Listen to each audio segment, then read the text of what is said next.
Bonjour chers auditeurs, bienvenue sur Méditons ensemble, l'émission en ligne du lundi au vendredi avec le pasteur Rodrigue Decage.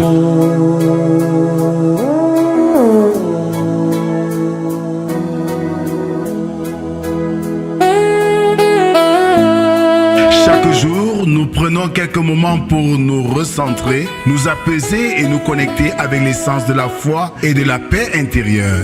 À travers des méditations guidées, des réflexions et des prières, nous vous invitons à trouver un espace de calme et de renouvellement spirituel dans votre journée. Rejoignez-nous du lundi au vendredi pour ce moment d'expérience de méditation quotidienne. Que la paix et la présence de Dieu soient avec vous.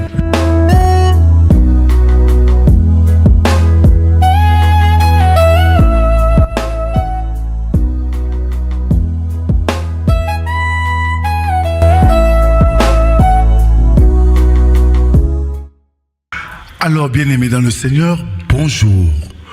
Nous sommes aujourd'hui le mercredi 16 septembre 2025. Bonjour Brel. Bonjour papa. Alors, Brel, quelle citation tu m'offres ce matin pour ouvrir ce moment de méditation? Charles Spurgeon disait « Ce n'est pas la grandeur de l'ennemi qui empêche la victoire, mais la petitesse de la foi. » Ah, si je comprends bien, ça veut dire que si j'ai une petite foi, je peux faire des choses merveilleuses et extraordinaires. Merci Brel. Alors, bien-aimés, je nous invite ce matin à ouvrir nos cantiques du culte d'enfants, numéro 206, le docteur de mon cœur. Le docteur de mon cœur, le docteur de mon cœur, c'est bien Jésus, Christ le Fils de Dieu, le docteur de mon cœur, le docteur de mon cœur, c'est bien le Seigneur Jésus-Christ.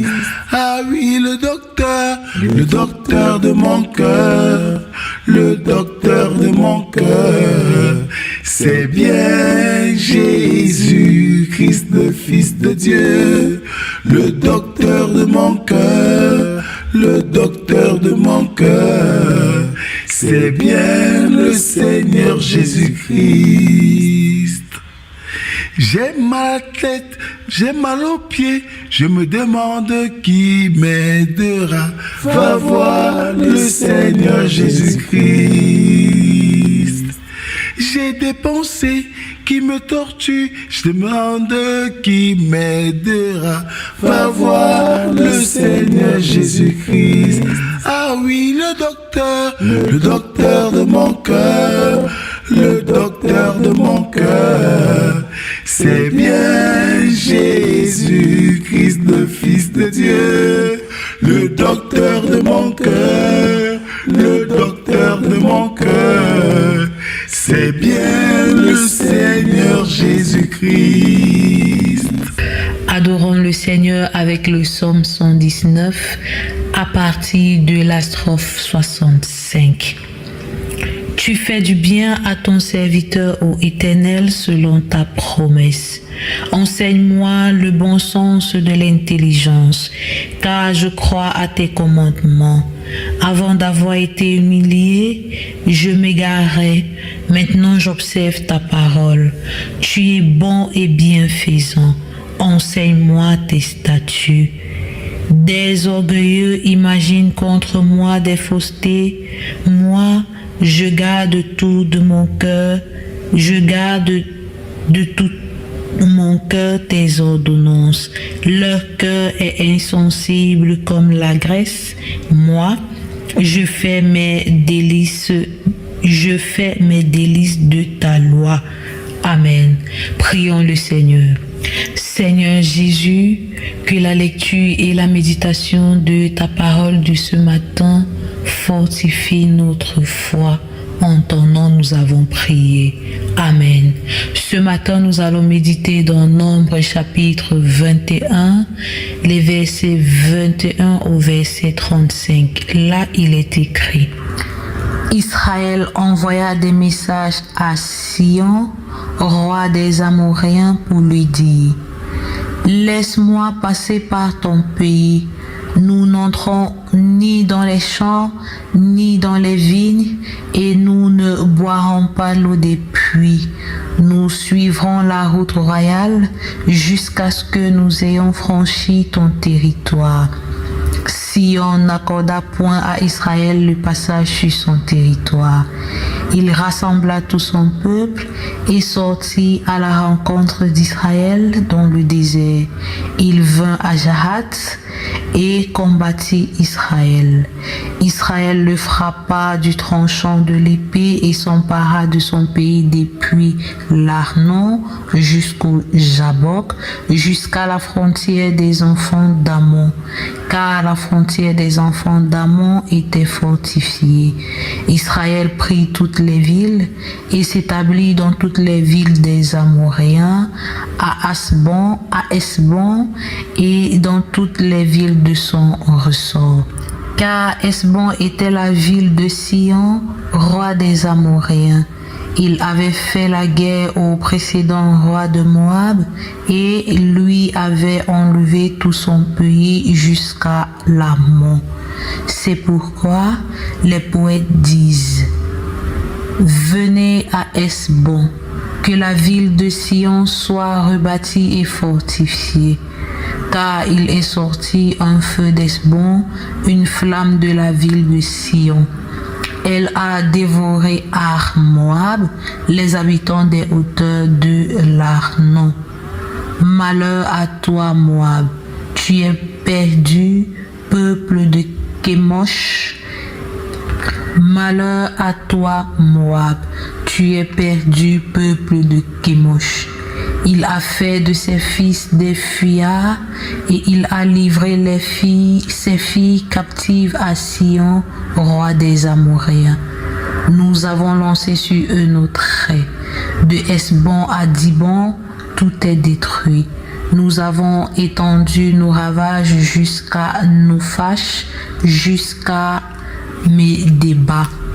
Israël s'établit dans le pays des Amoréens. Moïse envoya reconnaître Jézé et ils prirent les villes de son ressort et chassèrent les Amoréens qui y étaient.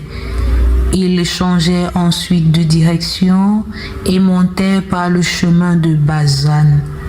Or, roi de Bazan, sortit à leur rencontre avec tout le peuple pour les combattre à Édréi.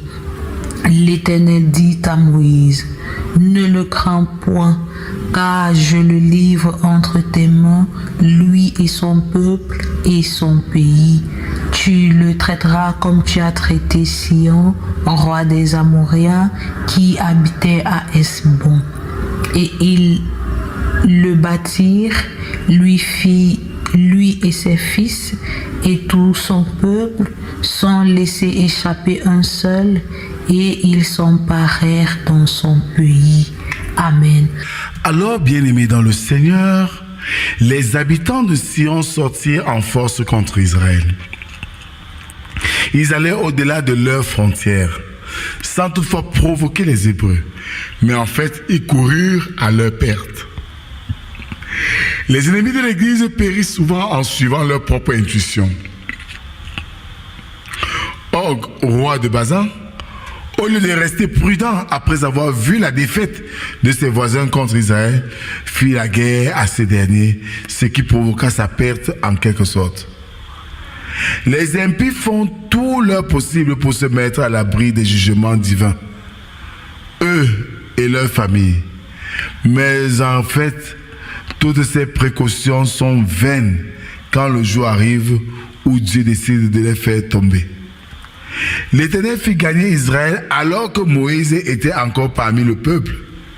Le patriarche a pu en effet ainsi voir, avant de mourir, toutes les œuvres merveilleuses de Dieu sans toutefois assister à la fin du périple d'Israël. Ce texte ne mentionne qu'une bataille gagnée, mais ce n'était que le début de grands événements. Nous devons être prêts face au conflit. que nos ennemis pourraient nous faire subir par surprise. Ne faisons aucun pacte avec les puissances des ténèbres. Ne traitons pas avec elles. Nous ne connaîtrons pas et nous connaîtrons dans ce cas aucun répit. Plaçons plutôt notre confiance en Dieu seul et obéissons à ses commandements. Nous serons alors plus que vainqueurs sur tous nos adversaires. Que le Seigneur bénisse en nous l'écoute de sa parole. Amen. Merci Seigneur pour cette autre occasion renouvelée ce matin où tu nous invites à être des artisans de paix et te faire confiance en toutes choses, même dans nos situations conflictuelles. Merci pour cette journée particulière que tu nous accordes et merci parce que tu seras avec nous dans toutes nos activités et ton esprit nous guidera. Nous te disons, Seigneur, déjà merci pour ce que tu as déjà fait dans nos vies et ce que tu feras encore. Nous te prions pour le pays, le Cameroun. Nous te prions, Seigneur, pour l'église évangélique du Cameroun et tous ceux-là qui te cherchent afin que tu te révèles à eux et leur montres le chemin qui mène à toi. C'est au nom de Jésus-Christ, ton Fils, que nous t'avons ainsi prié, lui qui nous a appris à te dire, notre Père qui es aux cieux, que ton nom soit sanctifié, que ton règne vienne, que ta volonté soit faite sur la terre comme au ciel. Donne-nous aujourd'hui notre pain de ce jour. Pardonne nos offenses, comme nous pardonnons aussi à ceux qui nous ont offensés. Ne nous soumets pas en tentation, mais délivre-nous du mal, car c'est à toi qu'appartiennent le règne, la puissance et la gloire pour les siècles des siècles. Amen. En guise d'exhortation, nous devons être prêts face au conflit de nos ennemis, que nos ennemis pourraient nous faire subir par surprise. Ne faisons aucun pacte avec les puissances des ténèbres. Ne traitons pas avec elles. Nous ne connaîtrons dans ce cas aucun répit. Plaçons plutôt notre confiance en Dieu seul et il nous aidera à remporter le prix. Amen. Shalom à vous. Shalom Brel. Shalom papa, shalom à tous. Le docteur de mon cœur, le docteur de mon cœur, c'est bien Jésus, Christ le Fils de Dieu.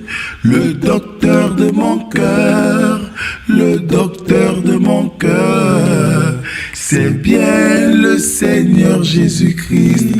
Ah oui, le docteur de mon cœur, le docteur de mon cœur, c'est bien Jésus, Christ le Fils de Dieu.